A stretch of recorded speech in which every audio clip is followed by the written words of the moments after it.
रौनकपुर गांव में रेखा अपने दो बच्चों के साथ अर्जुन और अंकिता के साथ रहती थी। उसके पति की एक एक्सीडेंट में मौत हो गई थी। तब से वह अपने दोनों बच्चों को अकेले ही पाल रही थी।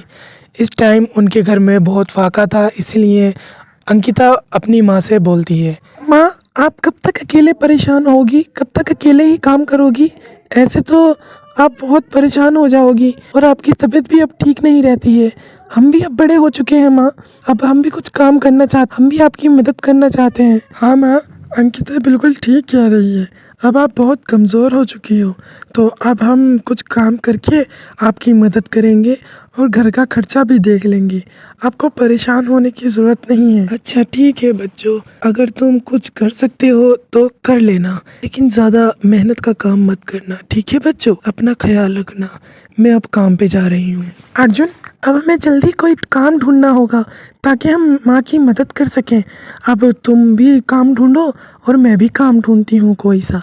अगर कुछ मिले तो शाम को ज़रूर बताना, ठीक है? हाँ ठीक है अंकिता, अब हम चलो काम ढूंढने चलते हैं और कुछ देखते हैं, शायद हमें बच्चों को कुछ मिल जाए। अगर मिल जाएगा तो बहुत बेहतर रहेगा और हम माँ की मदद भी कर सकेंगे। इतना बोलकर अर्जुन और अंकिता अलग अलग काम ढूंढने चले जाते हैं। पूरे दिन भर काम ढूंढने के बाद भी उन दोनों को कोई काम नहीं मिलता और वो घर वापस उदास आ जाते हैं। जब उसकी माँ घर आती है तो माँ आप आ गई? अर्जुन के पूछने पर रेखा कोई जवाब नहीं देती है। माँ क्या हुआ है, आप कुछ बोलते क्यों नहीं? लेकिन रेखा फिर भी कुछ नहीं बोली और अचानक से वो ज़मीन पर गिर पड़ी। अंकिता जल्दी बाहर आओ, देखो माँ को क्या हुआ है।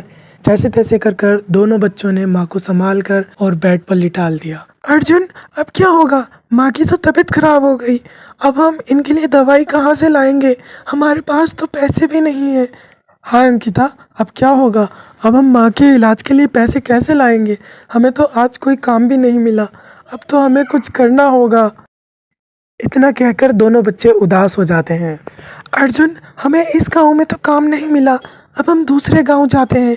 जंगल पार वाले गांव में शायद कुछ काम मिल जाए और हमें कुछ पैसे भी मिल जाए ताकि हम माँ का इलाज कर सकें।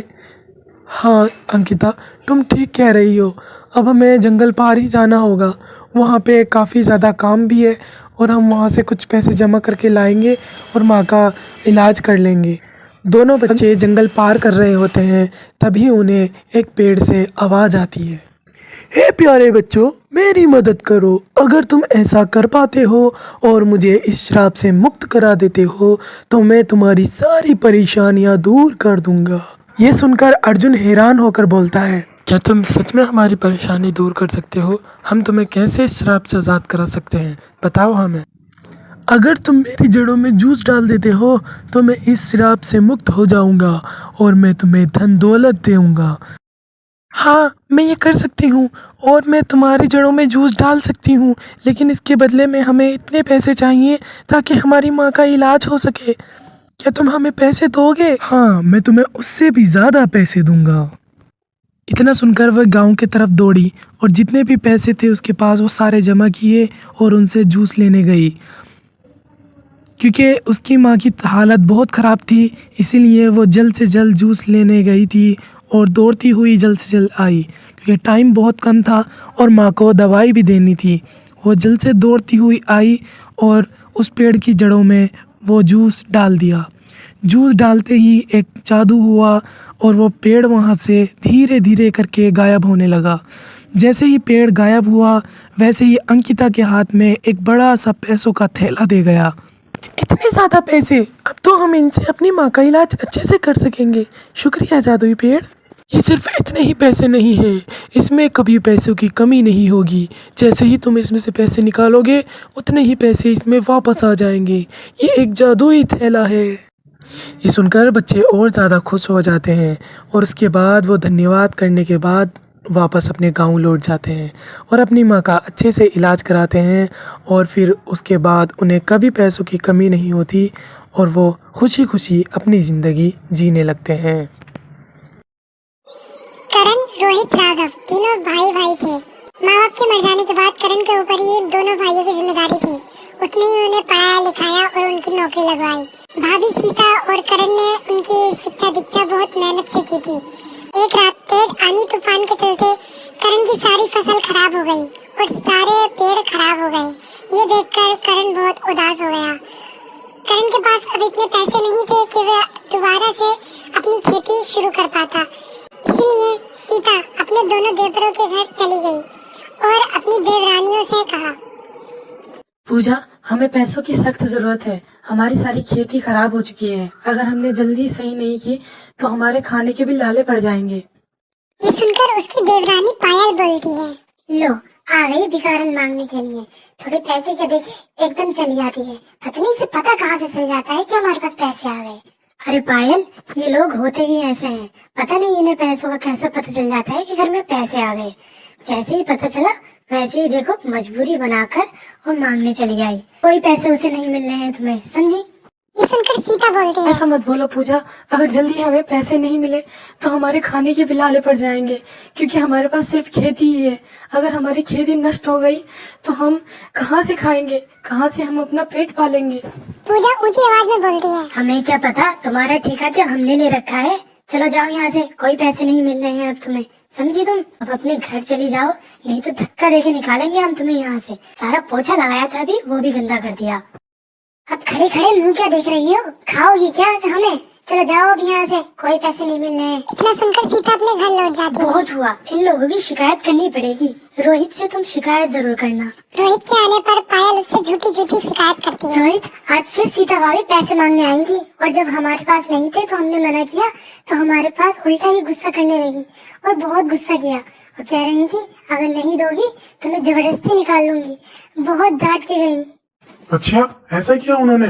अब तो भैया से बात करनी ही पड़ेगी। क्या समझती है वो अपने आप को? घर में पैसे होते नहीं है खुद के, दूसरों के घर से पैसे क्या जबरदस्ती छीन लेंगी? हमारी मर्जी, हम दे या न दे। इतना बोलकर दोनों भाई करण के घर पहुंच जाते हैं। भैया बस बहुत हुआ, तुम्हारे घर में पैसे नहीं है तो इसमें हमारी क्या गलती है?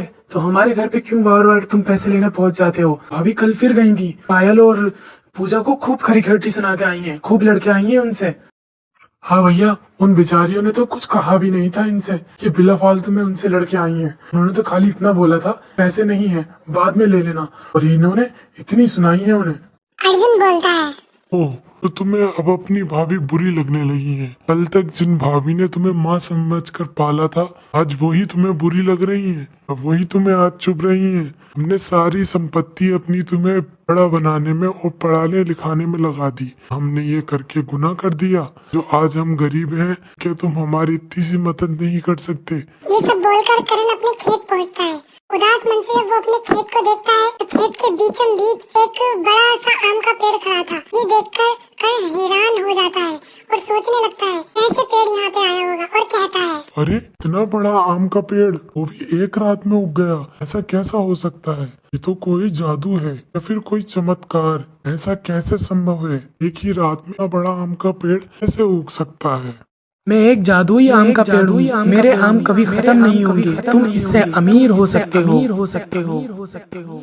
सीता अपने खेत के बीचों बीच एक बड़ा सा जादुई आम का पेड़ उगाया है और वो बोलता है कि इससे हम अमीर हो सकते हैं, उसके आम कभी खत्म नहीं होंगे। अरे वाह, लगता है ऊपर वाले ने हमारी सुन ली। अब हम कभी भूखे पेट भी नहीं सोएंगे और अब हम अमीर भी हो जाएंगे। बेसहारा और गरीब लोगों की मदद करेंगे और उनको भी भूखा नहीं सोने देंगे। इतना बोलकर दोनों खुश होते हैं और सिर्फ 1 महीने बाद ही वो काफी अमीर हो जाते हैं और शहर के सबसे अमीर इंसान बन जाते हैं। वो और गरीबों की भी मदद करते थे, सारे गरीब उनसे मदद लेने आते थे, किसी को भी वो खाली हाथ नहीं भेजते थे। और दूसरी तरफ उसके दोनों भाइयों को भारी नुकसान होता है। सुना है बड़े भैया बहुत अमीर हो चुके हैं, क्यों ना हम उनसे मदद मांगे। अगर हम उनसे पैसे लेंगे तो वो मना नहीं करेंगे और उनके पैसों से फिर हम अपना बिजनेस फिर से स्टार्ट कर सकते हैं और जितना भी नुकसान हुआ है हम उसकी फिर से भरपाई कर सकते हैं। जाओ जल्दी जाके उनसे कुछ पैसे मांग लो ताकि हमें भूखा न सोना पड़े और हमारा सारा बिजनेस खत्म न हो जाए। हाँ सही कह रही हो, हम उनके छोटे भाई हैं, वो हमारी मदद नहीं करेंगे तो और किसकी मदद करेंगे? इतने पैसे का वैसे भी क्या करेंगे वो? कुछ पैसे हमें दे देंगे तो कुछ नहीं होगा। वैसे भी अब वो बहुत अमीर है और शहर के सबसे अमीर इंसान है। वो हमारी मदद नहीं करेंगे तो और किसकी करेंगे? चलो भैया चलते हैं भैया के पास और उनसे कुछ पैसे की मदद मांगते हैं। इतना कहकर दोनों भाई करण के घर पहुंचते हैं और उससे कुछ पैसों की दरख्वास्त करते हैं। भैया हमें बिजनेस में भारी नुकसान हुआ है, जिसकी वजह से हमारा घर भी गिरवी रख गया है। अगर हमने जल्दी उसका पैसा वापस नहीं किया तो हम बेघर हो जाएंगे। भैया, हमें कुछ पैसों की जरूरत है, आप प्लीज हमारी मदद कर दीजिए। हाँ भैया, अगर हमारा बिजनेस फिर से स्टार्ट नहीं हुआ तो हम क्या करेंगे? हम तो सड़क पर आ जाएंगे और हमारे पेट भरने तक के लिए हमारे पास कोई और रास्ता नहीं है। हमारा इकलौता बिजनेस ही है, वो भी हमारा बंद हो चुका है। आप प्लीज हमारी मदद कर दो। ओह, तो तुम्हें याद आ गई अपने भैया की? उस दिन तो बड़ा ही खरे खोटी सुना रहे थे जब सीता तुम्हारे यहाँ पे पैसे लेने गई थी। अब तुम्हें शर्म नहीं आई यहाँ पे आते हुए? ये सुनकर रोहित और राघव अपने घर लौट जाते हैं। सीता करण से कहती है, देखिए जी, वो तो बच्चे हैं, उन्हें अपनी दौलत पर घमंड आ गया था। हमें पता है कि उन्होंने हमारे साथ बहुत बुरा किया है, लेकिन फिर भी वो नादान हैं, उनको माफ़ करना हमारा फ़र्ज़ है। अब तो वो बहुत परेशानी में हैं, उनका घर भी ख़त्म होने वाला है। सीता, तुम अब भी उनके बारे में इतना सोच रही हो? तुम्हें पता है ना उन्होंने हमारे साथ क्या किया है? उनके सिर पे जब अमीरी का भूत था उन्होंने हमें देखा तक नहीं, हमारी मदद भी नहीं की। तुम अब भी उनके बारे में सोच रही हो? वो सब उनकी नादानी थी और बस उनके दौलत का घमंड आ चुका था उनके ऊपर। लेकिन अब वो परेशानी में हैं, उनकी मदद हम नहीं करेंगे तो और कौन करेगा? उनका तो अब कोई है भी नहीं और उनका सब कुछ ख़त्म हो चुका है, घर तक का उनका ख़त्म हो चुका है। अब वो कैसे रहेंगे अगर हम उनकी मदद ना करें तो? सीता, तुम सबके बारे में कितना सोचती हो, और एक वो है कि उन्होंने तुम्हें इतना बुरा भला कहा, अब भी तुम उनके बारे में सोच रही हो। ठीक है, मैं उनकी मदद कर दूंगा, उनके यहाँ पर पैसे लेके पहुँच जाऊंगा। रोहित राघव जब घर पहुंचते हैं तो पायल उनसे पूछती है, क्या हुआ? तुम दोनों के मुंह क्यों लटके हुए हैं? भैया ने पैसे दिए हैं ना? कहीं ऐसा तो नहीं उन्होंने पैसे ना दिए हो? क्या कहा है उन्होंने? बोलो भी कुछ, मुझे टेंशन हो रही है। क्या बोलूं? ये सारा करा धरा तुम दोनों का ही है। अगर तुम उस दिन भाभी पर झूठे इल्जाम न लगाती तो आज हमारे पास भी पैसे होते। अगर हम उन्हें थोड़े पैसे दे देते तो आज वो हमारी खूब मदद करते। हाँ, भैया सही कह रहे हैं, ये सारी कारस्तानी तुम्हारी ही है। अब तुम्हारी वजह से हमें इस घर से निकलना पड़ेगा। चलो अब जल्दी सामान पैक करो और चलते हैं किसी दूसरी जगह। हमें माफ़ कर दो, हमें दौलत का घमंड आ गया था, सिर्फ हमने इसलिए करा। हम अपनी इस हरकत से शर्मिंदा हैं। इसके बाद वो अपना सारा सामान लेकर अपने पुराने घर एक झोपड़ी में लौट जाते हैं और अपनी गलती पर पछताते हुए वो सोचते हैं कि हमने ऐसा क्यों किया। अगर वो अपनी अमीरी पर गुरूर ना करते तो आज उनके पास भी सब कुछ होता और भैया भाभी भी उनका साथ देते। पैसे की कमी होने पर दोनों के जेवर भी बिक जाते हैं और वो एक गरीब फैमिली बन जाती है। अब क्या करें, पैसे की बहुत कमी है, जिसकी वजह से हम राशन भी नहीं ला पा रहे हैं। तुम्हारा सारा सामान भी बिक चुका है और ना ही हमें कहीं नौकरी मिल रही है और ना ही इतने पैसे हैं कि हम कोई बिजनेस शुरू कर सकें। अब तो कुछ समझ में नहीं आ रहा है, क्या करें? ना ही नौकरी लग रही है और ना ही कहीं से पैसे मिल रहे हैं। हाँ, पता नहीं अब हमारा क्या होगा। हमारी ही गलती की वजह से आज हम इस जगह पर खड़े हैं, इसीलिए अपनी दौलत का कभी गुरूर नहीं करना चाहिए। ये सब सोचकर वो अपनी गलती पर पछताने लगते हैं और सब उदास हो जाते हैं। थोड़ी ही देर बाद उनका बड़ा भाई उनके पास आता है और उनको कुछ पैसे देने के लिए आता है और उनकी मदद करता है। भैया, हमें माफ़ कर दीजिए, हमें अपनी गलती पर शर्मिंदा हैं। मैं और तुम्हारी भाभी, हम लोग तुम्हारे तरह नहीं हैं। हमें अपनी दौलत पर ना ही कभी घमंड है और ना ही तुम्हें कभी हम परेशान देख सकते हैं। इसलिए तुम्हारी भाभी ने मुझे भेजा है ताकि मैं तुम्हारी मदद कर सकूं, और तुमने उसे इतना बुरा भला कहा फिर भी उसने मुझे भेजा। अर्जुन उन्हें पैसे दे देता है। हमें माफ़ कर दीजिए, हमने आपके साथ इतना बुरा किया फिर भी आप हमारी मदद कर रहे हैं। आप लोग फिर भी हमारी फिक्र करते हैं। हम बहुत शर्मिंदा हैं अपनी इस गलती पर। अर्जुन बोलता है, कोई बात नहीं, लेकिन आगे से ऐसी गलती दोबारा नहीं होनी चाहिए। चलो, अब तुम हमारे घर चलो, वहीं पर ही अपना बिजनेस स्टार्ट करना, और जब तक तुम रहना चाहो वहाँ पर रह सकते हो। इसके बाद वो सब राजी हो जाते हैं और हंसी खुशी अपना जीवन जीने लगते हैं। गरीब किसान की कहानी। एक गांव में एक गरीब किसान और उसकी पत्नी और उसकी एक बेटी रहा करते थे। वह बहुत गरीब थे, इसी बात से वह सब बहुत चिड़चिड़े रहने लगे थे। एक दिन उसकी पत्नी किसान से कहती है, देखो जी, मैं ये कह रही थी कि घर में खाने को भी कुछ नहीं है, तुम कुछ काम धंधा ही कर लो जिससे 4 पैसे घर में आ सके। तुम सही कह रही हो, मैं बाहर जाकर अभी कुछ काम देख कर आता हूँ। तभी वह आदमी अपने घर से बाहर जाता है और रास्ते में उसकी मुलाकात एक आदमी से होती है। क्या बात है भैया, तुम कुछ परेशान लग रहे हो और कहाँ जा रहे हो? क्या बताऊँ भैया, परेशानी की तो बात है। मेरे घर में कुछ खाने को भी नहीं है और कोई काम धंधा भी नहीं है। अरे तुम एक काम करो, यहाँ कुछ दूरी पर एक जसवंत सेठ है, तुम उसके यहाँ जाओ और उसे अपनी कहानी बताना, वो ज़रूर तुम्हें कुछ ना कुछ दे देगा। क्या सच में? तो ठीक है भाई, मैं अभी उसके पास जाता हूँ। उस आदमी की बात सुनकर वह किसान उस सेठ के घर की ओर चल देता है। वह सेठ और उसका बेटा अपने घर में होते हैं। तभी किसान वहाँ पर पहुँचता है। राम राम सेठ जी। राम राम राम। अरे भाई, कौन हो तुम? सेठ जी, मैं एक गरीब किसान हूँ, मुझे यहाँ बबलू ने भेजा है। मैं बहुत गरीब हूँ और मेरे घर में भी कुछ खाने को नहीं है। तूने यहाँ कोई खराती खाना समझ रखा है? आ जाते हैं हम उठा के। चल निकल यहाँ से। रुक जाओ बेटा, ये यहाँ खुद नहीं आया है, इसकी मजबूरी इसे यहाँ लेकर आई है। अरे पापा, मैं जानता हूँ ऐसे इंसानों को, ये लोग पैसे के लिए कुछ भी कर जाते हैं। अच्छा भाई, तू ये बता, तेरी क्या परेशानी है? तू यहाँ क्यों आया है और मैं तेरी क्या मदद कर सकता हूँ? सेठ जी, अगर आप मुझे कोई नौकरी दे दें तो मेरे परिवार का पेट पल जाएगा। मैं बहुत उम्मीद लेकर तुम्हारे पास आया हूँ, कृपया सेठ जी मेरी मदद करें। पापा, आप कहाँ ऐसे इंसानों की बात सुन रहे हैं? भगाइए इसे यहाँ से। देख भाई, मैं तुम जैसे इंसानों को बहुत अच्छे से जानता हूँ जो पैसों के लिए कुछ भी कर सकते हैं, और मैं तुम्हें कोई नौकरी नहीं दे सकता। चलो निकल जाओ यहाँ से। नहीं नहीं सेठ जी, मेरा यकीन कीजिए, मैं बहुत गरीब हूँ, मेरे घर में खाने को कुछ भी नहीं है। मैं बड़ी उम्मीद लगाकर आपके पास आया था। मेरी बीवी और मेरे बच्चों ने 3 दिन से खाना भी नहीं खाया है। कृपया करके मुझे नौकरी दे दीजिए सेठ जी। फिर सेठ का बेटा उसे अपनी आंखों से डराकर, गुस्सा दिखाकर वहां से भगा देता है और बेचारा किसान वहां से चला जाता है। पापा, ऐसे फटीचर इंसानों को मैं बहुत अच्छे से जानता हूँ। तुमने उसके साथ बहुत अच्छा किया बेटा, ऐसे इंसानों के साथ यही करना चाहिए। ये फटीचर लोग कहीं भी मुंह उठा के चल देते हैं। मम्मी मम्मी, पापा ने इतनी देर क्यों लगा दी आने में? बेटा, तुम्हारे पापा काम देखने गए हैं और वो काम देखकर ही वापस आएंगे, तुम चिंता मत करो, वो आते ही होंगे। तभी किसान वहाँ पर आ जाता है। मम्मी मम्मी, वो देखो पापा आ गए। क्या हुआ जी, बड़ी देर लगा दी आपने, कोई काम वाम मिला या नहीं? सावित्री, हमारी किस्मत में धक्के खाना ही लिखा है। मैं एक सेठ के पास गया था, उन्होंने मुझे बेइज्जत करके भगा दिया। कोई बात नहीं जी, किरे में सब लात मारते हैं। आज हमारा टाइम खराब चल रहा है तो कोई हमारा साथ नहीं दे रहा। ठीक है सावित्री, मैं बहुत थक गया हूँ, मैं जाके आराम करता हूँ। तभी दुखी होकर वह किसान वहाँ से अपने कमरे में चला जाता है। फिर अगले दिन वह सेठ उस किसान के घर के पास भीगता हुआ आता है। अरे, ये तो वही सेठ है जिसके घर में नौकरी मांगने गया था।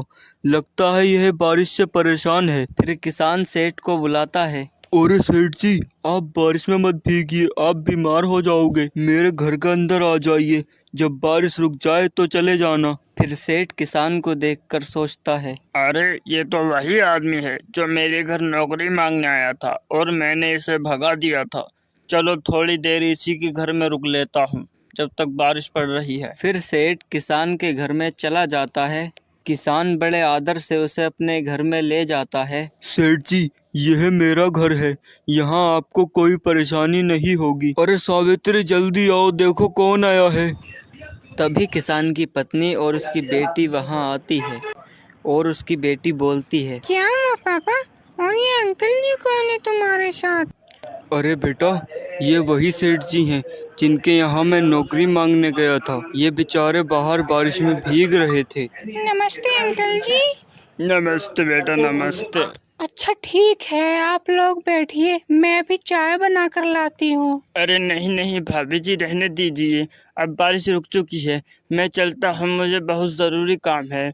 और तुम कल से दुकान पर आ जाना, मैंने तुम्हें काम पर रख लिया है, तुम बहुत अच्छे इंसान हो। अरे सेठ जी, चाय तो पीते जाइए। अरे भाई, चाय रहने दो, मुझे बहुत ज़रूरी काम है, मुझे जाना होगा और तुम कल से काम पर आ जाना। ठीक है सेठ जी, जैसे आपकी इच्छा, मैं ज़रूर आऊँगा। फिर सेठ वहाँ से चला जाता है और फिर किसान की पत्नी उससे बोलती है, सुना जी आपने, सेठ जी ने आपको नौकरी दे दी। तुम सही कह रही हो। सेठ जी इतने बुरे नहीं जितने हम समझ रहे थे। उन्होंने मुझे नौकरी देकर हमारे ऊपर बहुत बड़ा एहसान किया है।